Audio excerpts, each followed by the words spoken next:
الحمد لله نحمده ونستعينه ونستغفره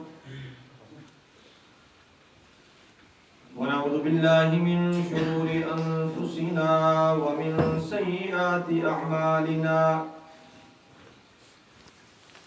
من يهده الله فلا مضل له ومن يضلل فلا هادي له وأشهد أن لا إله إلا الله وحده لا شريك له وأشهد أن محمدا عبده ورسوله أما بعد فإن خير الحديث كتاب الله وخير الهدي هدي محمد صلى الله تعالى عليه وسلم وشر الأمور محدثاتها وكل محدثة بدعة وكل بدعة ضلالة وكل ضلالة في النار من يطع الله ورسوله فقد رشد واهتدى ومن يعص الله ورسوله فقد ضل وغوى اللهم صل على محمد وعلى آل محمد كما صليت على إبراهيم وعلى آل إبراهيم إنك حميد مجيد اللهم بارك على محمد وعلى آل محمد كما باركت على إبراهيم وعلى آل إبراهيم إنك حميد مجيد أعوذ بالله السميع العليم من الشيطان الرجيم وننزل من القرآن ما هو شفاء ورحمة للمؤمنين قال النبي صلى الله تعالى عليه وسلم اقرأ وارتق ورتل كما كنت ترتل في الدنيا سبحان ربك رب العزة عما يصفون وسلام على المرسلين والحمد لله رب العالمين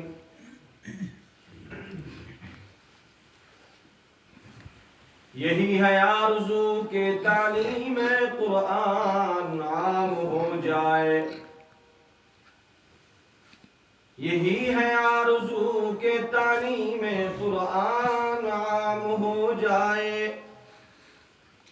ہر پرچم سے اونچا پرچم اسلام ہو جائے یا رب زمانہ سے جہالت دور ہو جائے نہ رہ جائے اس دنیا میں میرے اللہ کوئی نافرمان محمد کا نہ رہ جائے اس دنیا میں میرے اللہ کوئی نافرمان محمد کا عاجز کی یہی دعا ہے اگر منظور ہو جائے یا رب جب تک میرے جسم میں جان رہے تجھ پہ اور تیرے محبوب پہ قربان رہے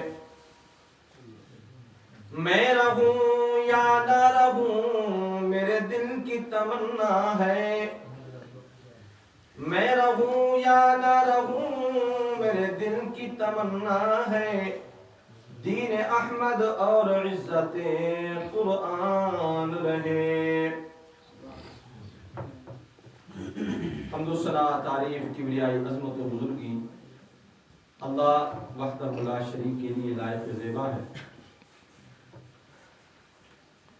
لا تعداد بے حد و حساب درود و سلام سید الانبیاء والآخرین امام الانبیاء خاتم النبیین جناب محمد الرسول اللہ صلی اللہ علیہ وسلم کی ذات مبارکہ پر آج کی یہ مختصر سی نشست بڑی مبارک اور بڑی قابل احترام ہے۔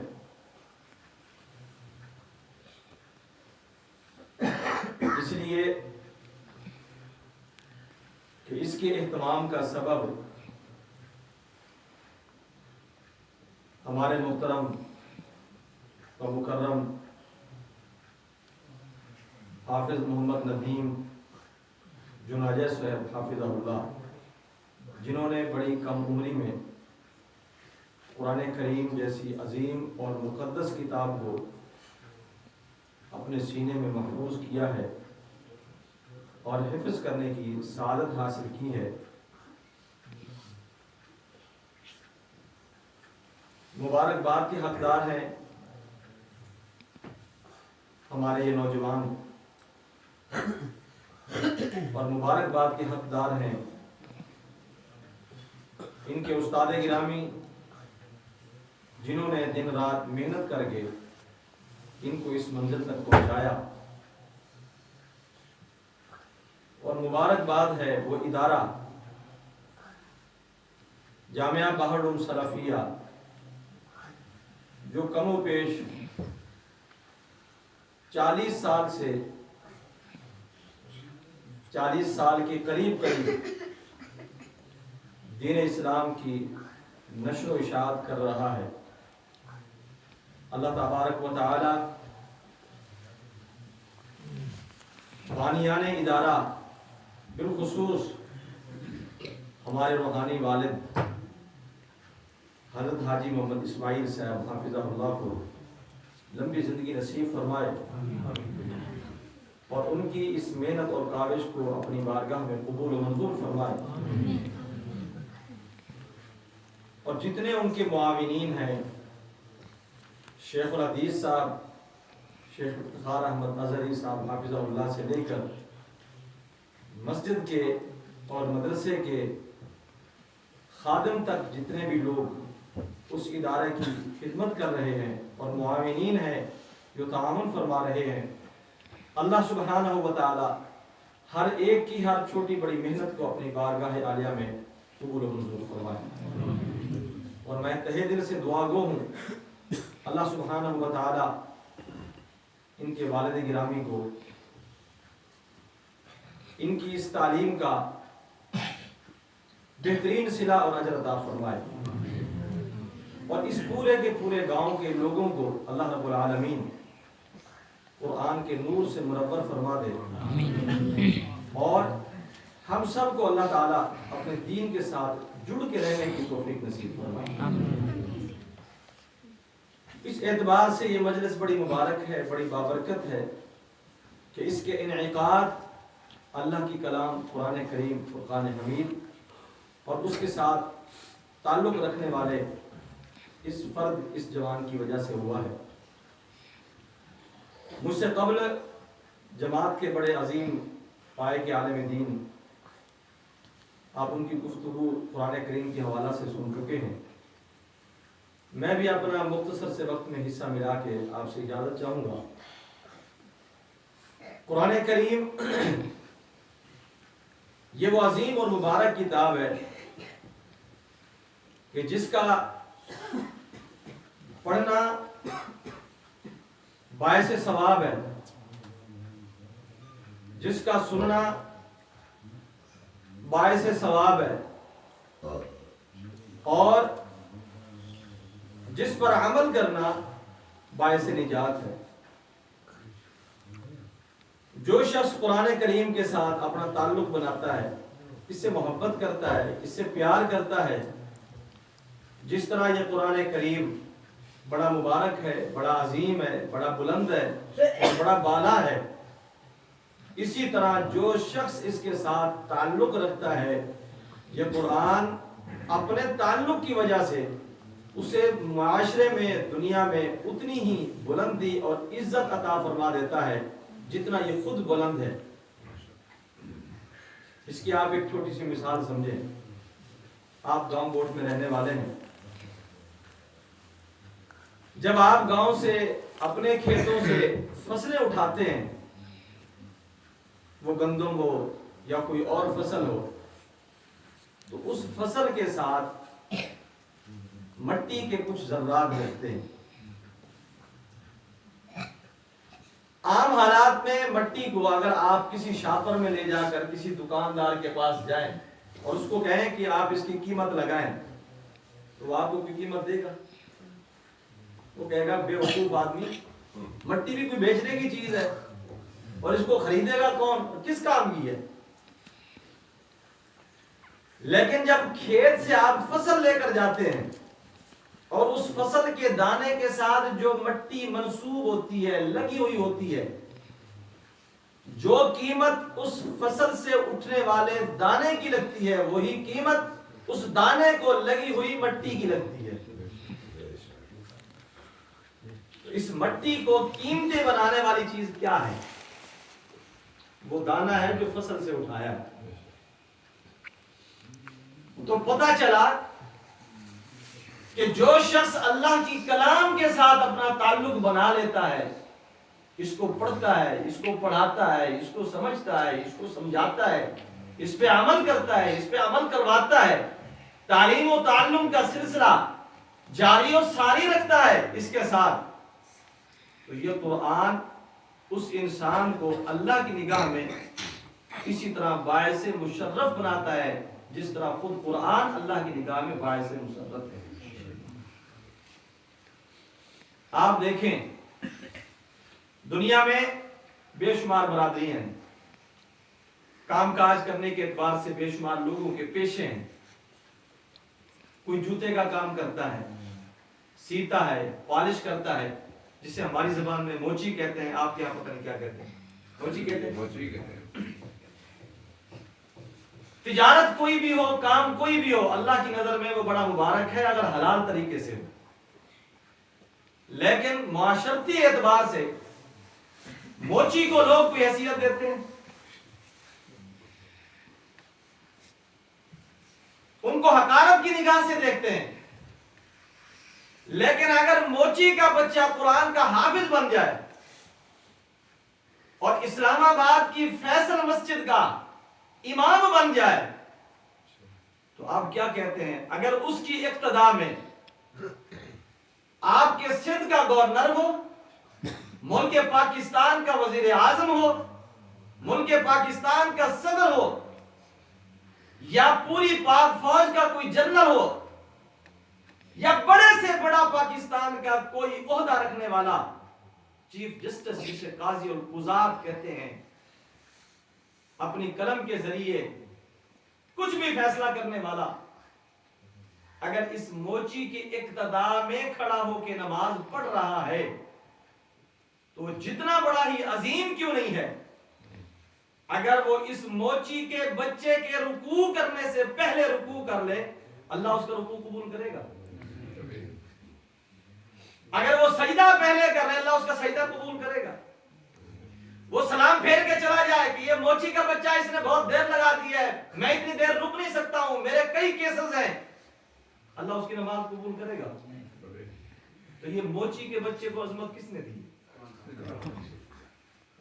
کاش کہ میں سمجھ میں آ جائے، سمجھ میں آ جائے۔ وہ وزیر اعظم، وزیر اعلیٰ، چیف جسٹس ہو کے پیچھے کھڑا ہوا ہے، ساری دنیا اس کے پیچھے چلتی ہے، لیکن مالک کائنات نے اپنے قرآن کی برکت سے اسے اس چھوٹے سے قرآن کے قاری کے پیچھے کھڑا کرنے پر مجبور کر دیا ہے کہ مقام تیرا نہیں ہے، مقام اس کا ہے۔ اور اس کو مقام کیوں ملا ہے؟ اس لیے کہ اس نے میری کلام کے ساتھ اپنی نسبت رکھی۔ جو قرآن سے تعلق بناتا ہے، اللہ اس قرآن سے تعلق کو بنیاد پر اس سے عظمت دیتا ہے۔ یہ تو دنیا کی چھوٹی سی مثال ہے۔ جب یہ قرآن کا حافظ اور عالم، صحیح معنی میں عمل کرنے والا، جب رب ذوالجلال کی بارگاہ میں پہنچے گا تو اللہ رب کائنات نے وہاں پر جو اس کو عظمت عطا فرمانی ہے اس کا تو کوئی مقام اس کا تو کوئی بیان ہی نہیں کر سکتا ہے بندہ.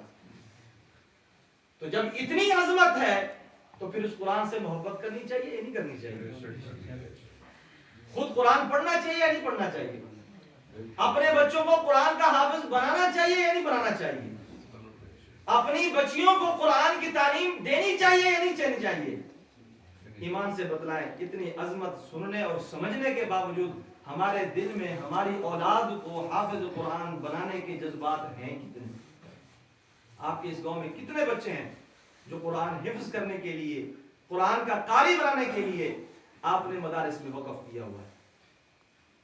مجموعی طور پہ ہمارے ملک پاکستان کا آپ وزٹ کر کے دیکھیں، آپ کو یونیورسٹیاں بھری نظر آئیں گی، آپ کو کالج بھرے ہوئے نظر آئیں گے. صبح سویرے وردیاں پہن کے بہترین قسم کے شوز، ٹوپیاں، لباس لگا کے آپ کو سکولوں میں پرائیویٹ گورنمنٹ لائنوں کی لائنوں میں بچے نظر آئیں گے. ان کو بھیجنے والا کون ہے؟ ماں باپ ہے. کیا مدارس کے اندر اس اہتمام کے ساتھ کبھی ہمارے دل میں خیال آیا ہے کہ اپنے بچوں کے ساتھ جن کا اصل مستقبل وہ قرآن ہے، وہ رسول اللہ صلی اللہ علیہ وسلم کا فرمان ہے، اس سے بڑا کوئی نہیں ہے. سمجھتے بھی ہیں، مانتے بھی ہیں، پھر عمل کے میدان میں کمزور کیوں ہیں؟ سوچ ایک ہی آتی ہے جی، مدرسے میں مسجد میں پڑھنے والے پڑھانے والے لوگوں کا مستقبل کیا ہے؟ یہ تو چندوں میں مدرسوں کو اور مساجد کو چلاتے ہیں. ہمارا بچہ بھی حافظ بنے گا، قاری بنے گا، عالم بنے گا تو اس کو بھی مسجد مدرسہ ملے گا، یہ بھی چندے کے اوپر اپنی زندگی گزارے گا. تو یہ اگر مسجدوں کو مدرسوں کو چندے پہ چلانے کے لیے مجبور کیا تو کس نے کیا ہے؟ کس نے کیا ہے؟ اس کے ذمہ دار کون ہے؟ اللہ اکبر. قرآن سے محبت کریں، قرآن سے پیار کریں، اور قرآن سے محبت، قرآن سے پیار، اس کی پہلی دلیل یہ ہے کہ اگر میں قرآن سے محبت کرتا ہوں، آپ قرآن سے محبت کرتے ہیں، پیار کرتے ہیں، تو جس سے پیار کیا جاتا ہے اس کا ذکر زبان پہ سب سے زیادہ ہوتا ہے. اگر قرآن سے محبت ہے تو سب سے پہلا نقطہ یہ ہے کہ ہمیں قرآن کی تلاوت پہ زور دینا ہوگا، قرآن کو پڑھنا ہوگا. جیسے اللہ کے پیغمبر صلی اللہ علیہ وسلم نے قرآن پڑھ کے دکھایا امت کو، جیسے نبی کے صحابہ نے امت کو قرآن پڑھ کے دکھایا، رسول اکرم صلی اللہ علیہ وسلم قرآن کریم کثرت سے پڑھتے ہیں. آپ احادیث مبارکہ کی تلاوت کر کے دیکھیں، پڑھ کے دیکھیں اللہ کے پیغمبر اسلام کی سیرت طیبہ. میں ایک چھوٹا سا نقشہ آپ کے سامنے پیش کرتا ہوں کہ اللہ کے پیغمبر کا قرآن کو پڑھنا کتنا تھا. آپ اندازہ لگا لیں کہ نبی کریم علیہ السلام دن میں قرآن کی تلاوت کتنی زیادہ کرتے تھے. سب سے پہلے رسول اکرم صلی اللہ علیہ وسلم جب بستر سے اٹھتے، بیدار ہوتے، تو آپ نے امت کو تعلیم دی ہے. بیدار ہوتے وقت کون سی دعا پڑھنی ہے؟ جمعے کا خطبہ نہیں ہے، انشاءاللہ آپ بول سکتے ہیں. جزاک اللہ خیر. بول دے اس کا مطلب ہے کہ کام گڑبڑ ہے، اس لیے کہ آواز کم آ رہی ہے. اس دعا کو بھی یاد کریں، اس کے ترجمے بھی کبھی غور کر کے دیں. اللہ کی قسم سلوک ہے، اللہ سے محبت کریں، اللہ کے کلام سے محبت کریں. زندگی اصل یہ ہے، باقی کچھ بھی نہیں ہے. الحمدللہ الذی احیانا بعدما اماتنا والیہ النشور. اس ذات کی تعریف ہے جس نے مجھے نئی زندگی بخشی ہے اور اسی کی طرف سب کو جانا ہے. حدیث مبارکہ میں چھوٹی بڑی کتابیں ساری شاہد ہیں کہ نبی مکرم صلی اللہ علیہ وسلم جب صبح بیدار ہوتے تو یہ دعا پڑھتے تھے. اور اللہ کے پیغمبر کا اس دعا پڑھنے کے بعد صبح کا سب سے پہلا کام ہے کہ آپ اس دعا کے پڑھنے کے بعد کلام اللہ کی تلاوت کرتے تھے. آپ کا پہلا کام بھی قرآن کی تلاوت، قرآن سے محبت کا اظہار، اور آپ کے دن کا سب سے آخری کام بھی قرآن کے ساتھ محبت، قرآن کی تلاوت کے ساتھ. نبی کائنات علیہ السلام جب صبح بیدار ہوتے ہیں، اس دعائے مبارکہ کی تلاوت کے بعد آسمان کی طرف انگلی کر کے اللہ کے پیغمبر صلی والسلام سورہ آل عمران کا آخری رکوع تلاوت فرماتے ہیں۔ بسم اللہ الرحمن الرحیم، ان فی خلق السماوات والارض واختلاف اللیل والنہار لآیات لأولی الالباب الذين يذكرون الله قياما وقعودا وعلى جنوبهم ويتفكرون في خلق السماوات والأرض ربنا ما خلقت هذا باطلا سبحانك فقنا عذاب النار۔ اے زمین و آسمان کو پیدا کرنے والے، رات اور دن میں اختلاف کرنے والے، کبھی دن چھوٹا ہے کبھی رات بڑی ہے، کبھی رات چھوٹی ہے اور دن بڑا ہے، لآیات لأولی الالباب، اے پروردگار عالم یہ ساری تیری نشانیاں ہیں اور تو نے عقل مندوں کے لیے ان میں نشانیاں رکھی ہیں۔ اس سب کچھ میں تیری توحید کا سبق ہے اور تیری توحید کے رموز اور اشارے موجود ہیں۔ وَفِي كُلِّ شَيْءٍ لَهُ آیَةٌ تَدُلُّ عَلَىٰ أَنَّهُ وَاحِدٌ، دنیا کی ہر چیز میں اللہ تیری توحید کا کوئی نہ کوئی رمز اور اشارہ موجود ہے۔ اللہ فرماتا ہے الَّذِينَ يَذْكُرُونَ اللَّهَ قِيَامًا وَقُعُودًا وعلى جنوبهم ويتفكرون في خلق السماوات والارض۔ او کائنات والو، تم دنیا میں عقل مند دانا کسے سمجھتے ہو؟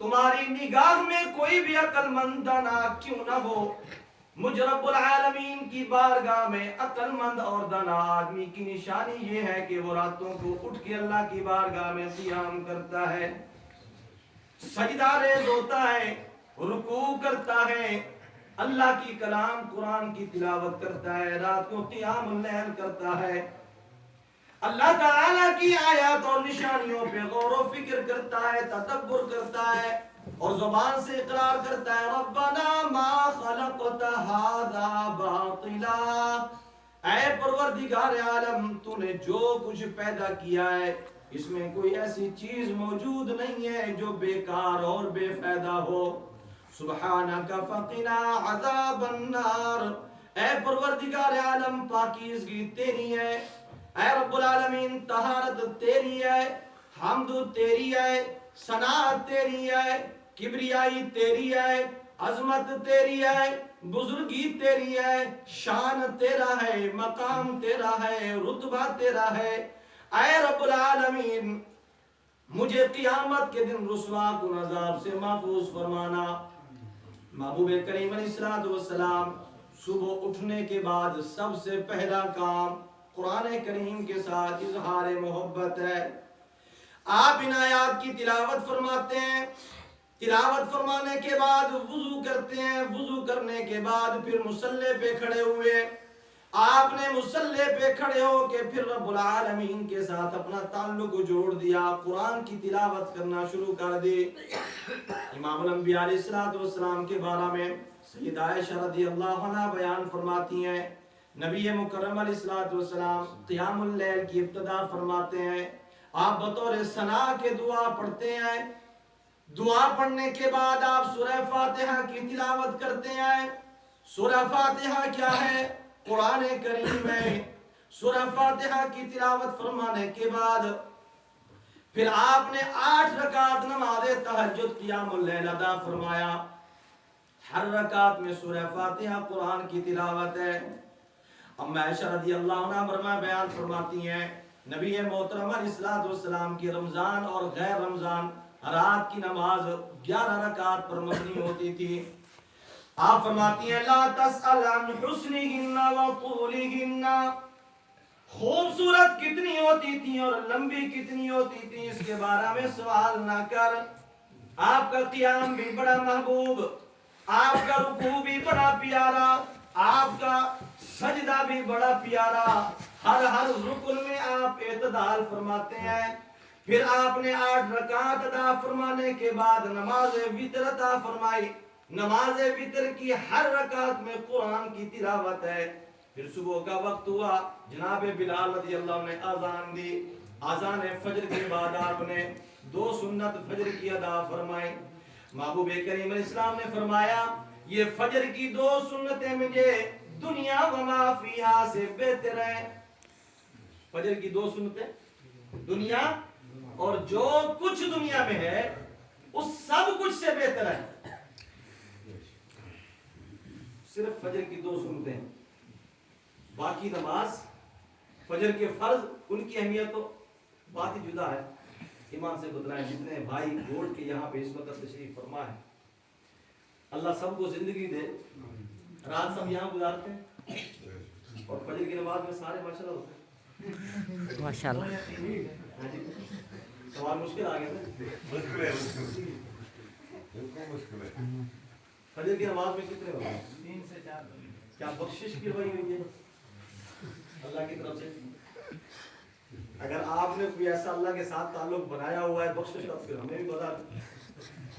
ایک ہفتہ امام صاحب کو اور محسن کو بھی رخصت دے دیتے ہیں کہ بھائی چلو آپ کو بھی 1 ہفتے کے لیے چھٹی ہے۔ اور اگر فرض ہے تو سب پہ فرض ہے۔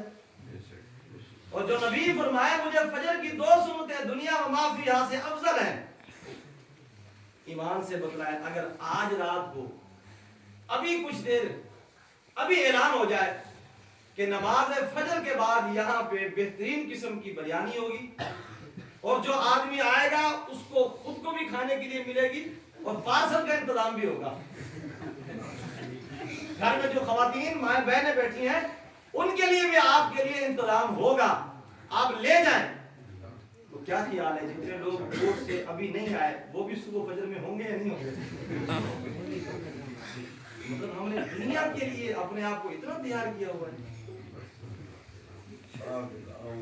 دنیا کے لیے اپنے آپ کو اتنا تیار کیا ہوا ہے کہ صبح کیا کھایا ہے مجھ سمیت آپ میں سے کسی کو یاد نہیں ہوگا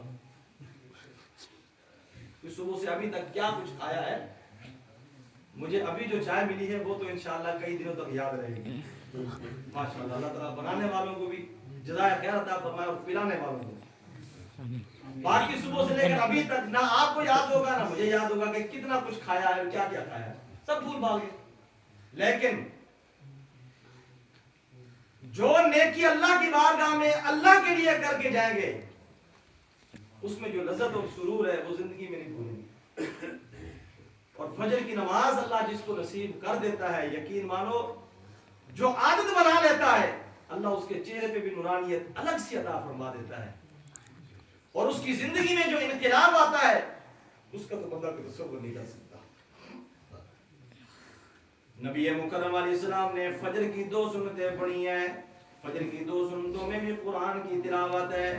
پھر آپ نے فجر کے فرض پڑھے، فرضوں میں بھی قرآن کی تلاوت ہے۔ پھر آپ نے نماز اشراق پڑھی، نماز اشراق میں بھی قرآن کی تلاوت ہے۔ پھر آپ نے ظہر پڑھی، عصر پڑھی، مغرب پڑھی، عشاء پڑھی، ہر نماز میں قرآن کی تلاوت ہے۔ آپ چلتے پھرتے قرآن پڑھتے ہیں، مسجد نبوی میں قرآن کی تلاوت ہے، مکے کی گلیوں میں قرآن کی تلاوت ہے، سفر میں ہے قرآن کی تلاوت ہے، حضر میں ہے قرآن کی تلاوت ہے۔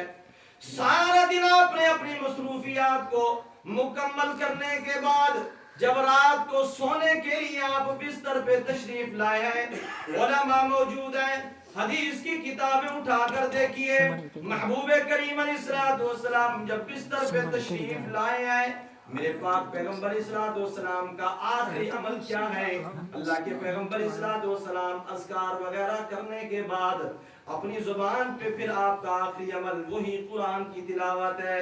بسم اللہ الرحمن الرحیم، الف لام میم، تنزیل الکتاب لا ریب فیہ من رب العالمین، ام یقولون افترا بل هو الحق من ربك لتنذر قوما ما أتاهم من نذير من قبلك لعلهم يهتدون۔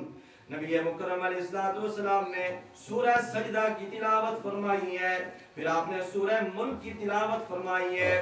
آپ کا آخری عمل ہے کہ رات کو بستر پہ تشریف لے گئے، بستر کو جھاڑا، جھاڑنے کے بعد ان سورتوں کی تلاوت فرمائی، اور ان سورتوں کی تلاوت کرنے کے بعد اللہم بسمک اموت و احیا، اللہم قنی عذابک یوم تبعث عبادک، اللہم قنی عذابک یوم تبعث عبادک۔ محبوب کریم علیہ السلام یہ دعائیں پڑھتے ہیں، یہ دعائیں پڑھنے کے بعد، قرآن کی تلاوت کرنے کے بعد اپنے بستر مبارک پہ محو استراحت ہو جاتے ہیں۔ اس کو کہتے ہیں قرآن سے محبت۔ آپ اٹھے ہیں تو آپ کا پہلا کام قرآن کی تلاوت سے شروع ہوا، سارا دن قرآن بھی پڑھتے رہے ہیں، دیگر معاملات بھی سر انجام دیتے رہے ہیں، اور رات کو جب بستر پہ تشریف لائے ہیں تو پھر بھی قرآن کی تلاوت ہے۔ فرشتے آپ کا پہلا عمل بھی قرآن کی تلاوت سے شروع کر رہے ہیں، اور آپ کا آخری عمل بھی قرآن کی تلاوت سے ہے۔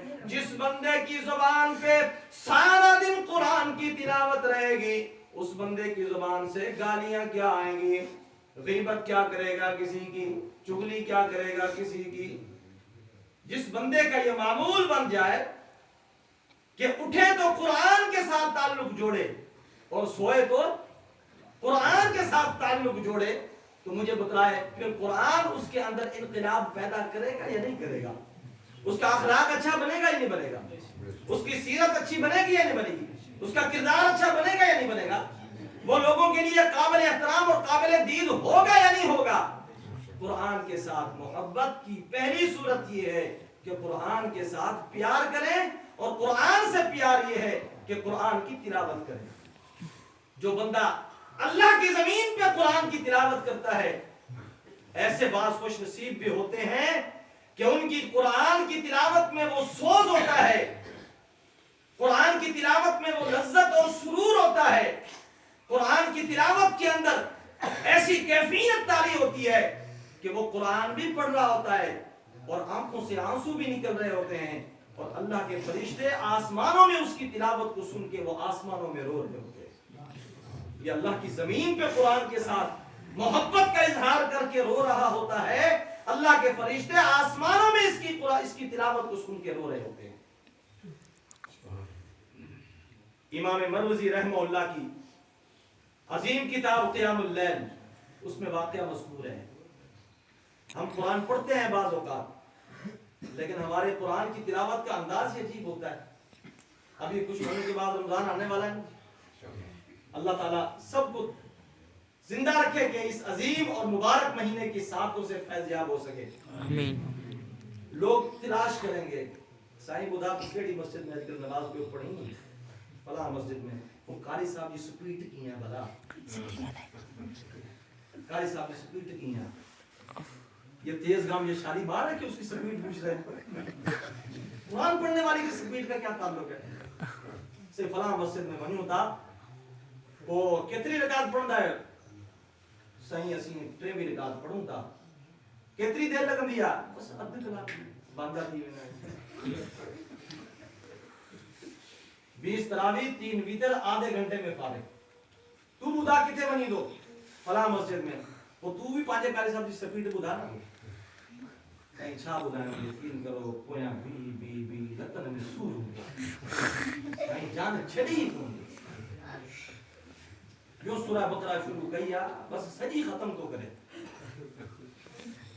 تھکی ونیوں تا جام ڈاڈو پریشان آئیں پرنگ چھا کریوں گوٹو جی مسجدہ پاڑے جی مسجدہ ہے امام صاحب مول صاحب پانچو ہے چھڑی ونیوں تا آپ امام تانا لندہ بے پاسے ونی نہ تھا سکوں آئیں ہی تے جان نتی چھوٹے۔ اللہ اکبر۔ نبی کائنات علیہ السلام جب قرآن پڑھتے تھے تو ہم عائشہ فرماتی ہیں آپ کے پاؤں پہ برم ہے جاتی سوج جاتے تھے۔ قرآن پڑھیں تو ایسا پڑھیں جیسے قرآن پڑھنے کا حق ہے۔ وَرَتِّلِ الْقُرْآنَ تَرْتِيلًا، قرآن پڑھ ایسا ایسا۔ آپ نے عرب علماء سنی قاری سدیس، امام کعبہ، شرائم، دیگر جو قرآن ہیں وہ جب قیام اللیل میں یا عام نمازوں میں بعض اوقات قرآن پڑھ رہے ہوتے ہیں تو قرآن پڑھتے پڑھتے وہ رو پڑتے ہیں۔ اور ایسے روتے ہیں کہ سسکیاں لگتی ہیں، ہچکیاں لگ جاتی ہیں، قرآن ان سے آگے پڑھا نہیں جاتا، وہ رک جاتے ہیں۔ کیوں؟ وہ قرآن پڑھ بھی رہے ہوتے ہیں، وہ سمجھ بھی رہے ہوتے ہیں۔ ہم پہلی بات یہ ہے کہ پڑھتے نہیں ہیں، اور اگر پڑھتے ہیں تو پھر ہم قرآن کے ساتھ جنگ کرتے ہیں۔ نعوذ باللہ من ذالک۔ یہ باقاعدہ رمضان کی ویڈیوز موجود ہیں، بعض علاقوں میں تراویحاں پڑھانے والے قراء کرام قرآن کی تلاوت جب کرتے ہیں تو اللہ کی قسم خوف آتا ہے، اور یہ بات صادق آتی ہے، وَرُبَّ قَارِئٍ وَالْقُرْآنُ يَلْعَنُهُ، کہ بعض اوقات قرآن پڑھنے والا قرآن پڑھ رہا ہوتا ہے اور قرآن اس پہ لعنت بھیج رہا ہوتا ہے کہ میں اس لیے آئی تھی تیرے پاس کہ تو مجھے اس انداز میں پڑھے۔ وَرُبَّ قَارِئٍ وَالْقُرْآنُ يَلْعَنُهُ، پڑھنے والا قرآن پڑھ رہا ہوتا ہے اور قرآن اس پہ لعنت بھیج رہا ہوتا ہے۔ نعوذ باللہ من ذالک۔ اور خوش نصیب وہ ہیں کہ جب قرآن پڑھتے ہیں تو اللہ کے فرشتے بھی آسمانوں میں روتے ہیں۔ امام مرزی رحمہ اللہ نے لکھا، نبی کائنات علیہ الصلوۃ والسلام رات کے ایک پہر کسی جگہ سے گزر رہے ہیں، گھر سے قرآن کریم کی پڑھنے کی تلاوت آ رہی ہے، صحابی رسول ہے، سورہ رحمان کی تلاوت کر رہا ہے۔ ابھی چند لمحات پہلے حضرت قاری صاحب نے سورہ رحمان کی تلاوت کی ہے، سورہ رحمان کی تلاوت کر رہا ہے، اور یہ تلاوت کرتے کرتے اس مقام پہ پہنچا، فَإِذَا انشَقَّتِ السَّمَاءُ فَكَانَتْ وَرْدَةً كَالدِّهَانِ۔ رب کائنات نے اس آیت مبارکہ کے اندر قیامت کی منظر کشی کا ذکر فرمایا ہے۔ اللہ خالق کائنات نے فرمایا، فَإِذَا انشَقَّتِ السَّمَاءُ فَكَانَتْ وَرْدَةً كَالدِّهَانِ، جب یہ آسمان ختم ہو جائیں گے، ایسی کیفیت ہو جائے گی جس طرح تیل کا نیچے والا حصہ ہوتا ہے، گندگی والا حصہ ہوتا ہے، بے وقات بن جائیں گے۔ قرآن کریم کی اس آیت کریمہ کی تلاوت کر رہا ہے، اظہار محبت کر رہا ہے، معنی مفہوم سمجھ رہا ہے، منظر قیامت کا اپنے دل اور دماغ میں نقش کیے ہوئے، پڑھ بھی رہا ہے، رو بھی رہا ہے، پڑھ بھی رہا ہے، رو بھی رہا ہے۔ محبوب کریم علیہ السلام نے اپنا سفر منقطع فرما دیا، آپ دروازے کے قریب کھڑے ہو گئے، وہیں پہ رکے رہے، اور آپ قرآن کریم کی اس آیت کریمہ کو اپنے صحابی کی زبان سنتے رہے۔ وہ صحابی بار بار اس آیت کو پڑھتا ہے، روتا ہے، پڑھتا ہے، روتا ہے، بار بار پڑھ پڑھ کے آگے بڑھنے لگا۔ فَبِأَيِّ آلَاءِ رَبِّكُمَا تُكَذِّبَانِ، اللہ کے پیغمبر اسلام والسلام نے دروازے پہ دستک دی، آپ نے فرمایا فَرْجِعْ فَقْرَأْ فَإِذَا انشَقَّتِ السَّمَاءُ فَكَانَتْ وَرْدَةً كَالدِّهَانِ فَقَدْ بَكَتِ الْمَلَائِكَةُ فِي السَّمَاءِ مِن بُكَائِكَ۔ اے میرے پیارے صحابی واپس پلٹ اور اس آیت کریمہ کو اسی سوز کے ساتھ واپس تلاوت کر، تو اللہ کی زمین پر کھڑا ہو کے قرآن کے ساتھ اظہار محبت کر کے پڑھ کے رو رہا ہے۔ تیرے اس انداز تلاوت کو سن کر آسمان کے فرشتے بھی آسمانوں میں رو رہے ہیں، آسمان کے فرشتے تیری تلاوت کو سن کے رو رہے ہیں۔ اللہ کے پیغمبر کا قرآن کے ساتھ محبت کا اظہار صبح سے لے کر شام تک قرآن کی تلاوت ہے، اور آپ نے جن کی تربیت کی تھی ان کا یہ عمل ہے کہ وہ راتوں کو قرآن کی تلاوت کرتے ہیں، اور آج کئی صدیوں کے بعد آج امت مسلمہ کا یہ حال ہے، نہ دن کو قرآن کا پتہ ہے، نہ رات کو قرآن کا پتہ ہے، نہ خود قرآن کے ساتھ محبت ہے، نہ اولاد کو قرآن کے ساتھ محبت ہے، بلکہ جو اولاد قرآن کے ساتھ محبت کرنے والی ہے، کئی ایسے ماں باپ دنیا میں دیکھے ہیں، مشاہداتی بات کر رہا ہوں، بچے پڑھنا چاہتے ہیں، ماں باپ پڑھنے نہیں دیتے، بچے پڑھنا چاہتے ہیں، ماں باپ پڑھنے نہیں دیتے، کیسا ظلم ہے۔ قیامت کی دن اللہ ان سے پوچھے گا نہیں؟ امام الانبیاء جناب محمد رسول اللہ صلی اللہ علیہ وسلم قرآن کے ساتھ محبت کا ایک یہ بھی انداز سکھلایا کہ بندہ اللہ سے دعا کرے کہ یا اللہ اس قرآن کو میرے لیے بہار بنا دے، اس قرآن کو میرے دل کا نور بنا دے، کہ قرآن کے ساتھ میرا دل منور ہو جائے، میری زندگی منور ہو جائے. جب قرآن کے ساتھ اظہار محبت کے لیے اللہ سے دعا بھی کریں گے, قرآن کی تلاوت کا معمول بھی بنائیں گے, تو انشاءاللہ پھر اگلا مرحلہ یہ ہے کہ قرآن کو جب ہم سمجھ کر پڑھیں گے, اللہ رب کائنات ہماری زندگیوں میں انقلاب پیدا کرے گا. بڑا عظیم یہ کلام ہے, بڑا مبارک یہ کلام ہے. محبوب کریم علیہ السلام نے اس کی عظمت کا یہ بھی پہلو بیان فرمایا ہے, اسی اظہار محبت کے ساتھ کہ جو دنیا میں قرآن پڑھتا ہے قیامت کے دن یہ قرآن اس کو تنہا نہیں چھوڑے گا. آپ کہتے ہیں کہ یہ دوست وہی ہے جو تنہائی میں بھی ساتھ دے, جو غم میں بھی ساتھ دے, جو مشکل میں بھی ساتھ دے. قبر سے زیادہ کو مشکل مرحلہ ہے, حشر کے میدان سے زیادہ کو مشکل مرحلہ ہے. امام الانبیاء علیہ السلام نے فرمایا جو دنیا میں قرآن کی تلاوت کرتا ہے یہ قرآن قبر میں بھی اس کو عذاب سے مانے بنے گا اور محشر میں بھی اس کی سفارش اللہ کی بارگاہ میں کرے گا. نبی رحمت نے فرمایا جو بندہ سورہ ملک کی تلاوت کرتا ہے, یہ سورہ ملک انسان کو قبر کے عذاب سے رکاوٹ کا ذریعہ بنائے گی. انشاءاللہ رات کو سورہ ملک کی تلاوت کر کے سوئیں گے, سورہ سجدہ کی انشاءاللہ تلاوت کریں گے اللہ رب العالمین کی توفیق سے. اللہ مجھے بھی اور آپ کو بھی توفیق دے. آخری بات کر کے اپنی بات کو ختم کرتا ہوں. نبی کائنات علیہ السلام نے فرمایا جو بندہ سورہ ملک کی تلاوت کرتا ہے اللہ رب العالمین کی عظیم سورہ ملک اس بندے کے لیے قبر کے عذاب سے رکاوٹ کا باعث بنے گی. دیگر شروط کے اعتبار سے بندہ مشرک نہ ہو, اعتقادی بدعتی نہ ہو, حقوق العباد کی حق تلفی کرنے والا نہ ہو. اور جب محشر کا میدان آئے گا محبوب کریم علیہ السلام نے فرمایا کہ ایک طرف سے اللہ رب العالمین کی عظیم کلام قرآن کریم آئے گی اور دوسری طرف سے روزہ آ جائے گا. اللہ کے پیغمبر نے فرمایا اقرأوا القرآن فإنه يأتي يوم القيامة شفيعا لأصحابه.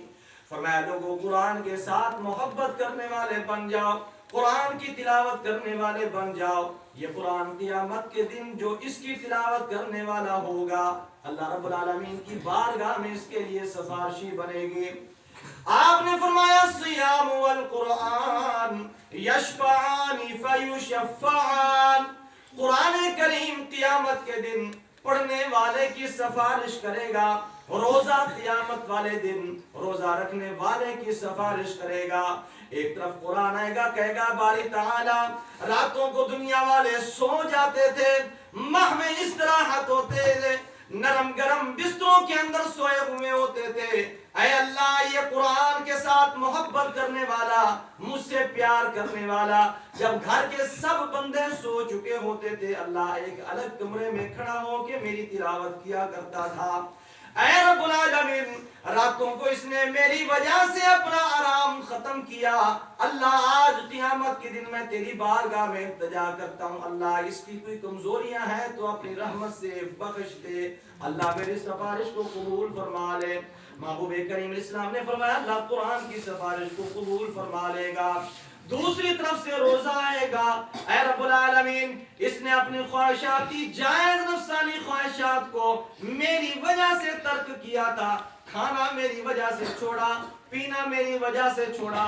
اے رب العالمین جائز خواہشات کو بھی میری وجہ سے چھوڑا تھا.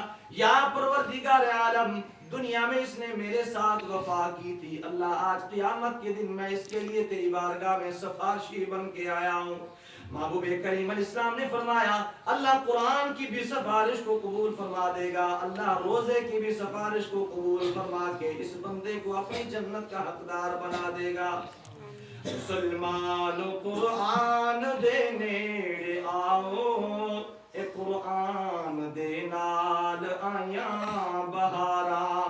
مسلمان قرآن دے نیڑے آؤ, اے قرآن دے نال آیاں بہاراں.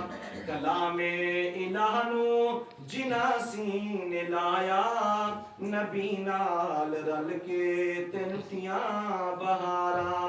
میں قرآن دے ہر سپارے تو صدقے، میں قرآن دے ہر سپارے تو صدقے، وہ یا جس تے نازل اس پیارے تو صدقے، جے قرآن دے نال، جے قرآن دے نال دلوں پیار پاویں، ہے قرآن دے وچ خزانے ہزاراں۔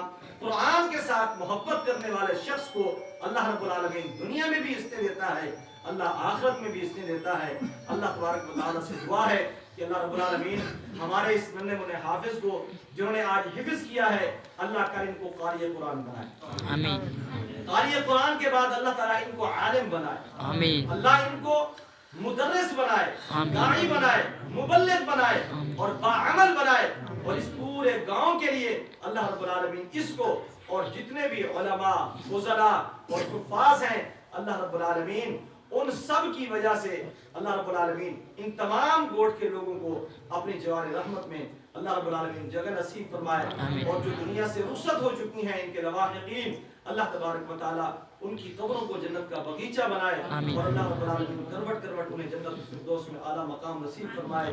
یہ دینی مدارس، یہ اللہ کے گھر مساجد، جو لوگ ان کو آباد کرتے ہیں، ان کو آباد کرنے کی فکر رکھتے ہیں، اللہ رب العالمین ان کی دنیا کی فکرات کو اپنی رحمت سے خود دور فرمائے۔ جو ان کی آبیاری کے لیے تگ و دو کرتے ہیں، اللہ تعالیٰ ان کے دلوں کو اور ان کے گھروں کو، ان کی نسلوں کو اللہ پاک آباد ارشاد فرمائے۔ جو سنا سنایا اللہ تعالیٰ عمل کی توفیق نصیب فرمائے، جو کمی کوتاہی ہو گئی ہے اللہ رب العالمین درگزر فرمائے، معاف فرمائے۔